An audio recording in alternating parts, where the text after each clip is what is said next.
ngomongin soal Kalimantan itu buat bridging doang Om sebenarnya gitu kan. Oh itu. Jadi apa Om tahu nggak sih kalau di tanah Nusantara ini ada republik yang berdiri duluan sebelum NKRI Om? Ada republik atau kerajaan? Republik. Republik. Republik. Udah jadi republik. Udah jadi republik.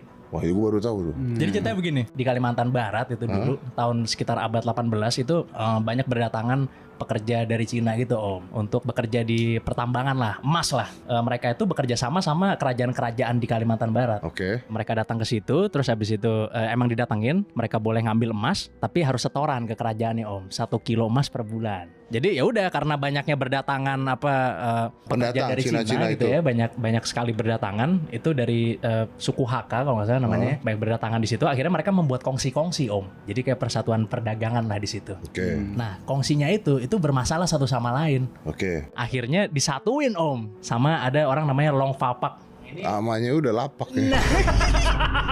Jadi Akhirnya mereka setuju untuk mendirikan sebuah republik Om yang bernama Republik Lanfang. Republik pertama di tanah Nusantara ini. Indonesia kan belum merdeka kan pada saat itu kan. Ya udah akhirnya berdiri dan Belanda juga setuju pada saat itu Om. Belanda juga setuju. Belanda setuju awalnya sampai akhirnya dihancurkan republik itu di tahun 1884 Om. Sama Belanda. Sama Belanda sendiri karena melihat wah ini ngeruk emasnya lumayan juga, saya juga pengen nih katanya begitu Ya, Om. benar.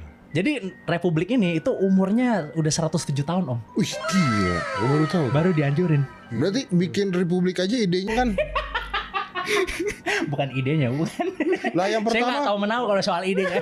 Tadi lu bilang yang pertama. Yang pertama benar. Lah Dari berarti. Cina. Idenya saya nggak tahu ngambil dari mana. Oh, idenya ya. Apa sekolah Belanda juga kan? Iya. Presiden pertama kita kan? Oh iya, Dia benar, belajar benar, dari benar. Belanda juga. Benar. ya Tapi kan? bukan Belanda juga pada saat di Indonesia juga katanya kerja rodi dan sebagainya juga nggak ada sebenarnya. Sebenarnya dibayar. Dibayar. Gitu. Dibayar kan katanya kan. Iya benar. Konspirasinya sih begitu. Iya ya. kan dibayar, Kira-kira cuman begitu. pejabat-pejabatnya nggak ngasih aja gitu kan ke bawah kan. Betul. Iya. Jadi umur dari republik ini Om bahkan lebih tua daripada Indonesia saat ini Om. Wih. Akhirnya dibubarin ya kan. Dan tahu nggak Om, ada satu orang yang sangat terkenal ini, yang keturunan dari Lanfang, Siapa? Lee Kuan Yew Om.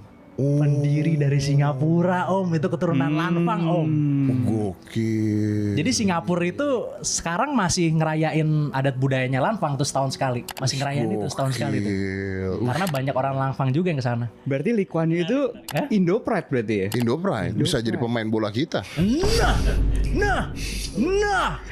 Kira-kira nih Om, eligible nggak untuk visa emas Om pertanyaannya gitu aja dulu. Tergantung Pak Ete kan kalau. Oh iya. Tapi kalau Lee Kuan Yew yang minta juga kayaknya nggak bisa apa-apa kita ya. Tapi emang Lee Kuan Yew tuh salah satu pemimpin yang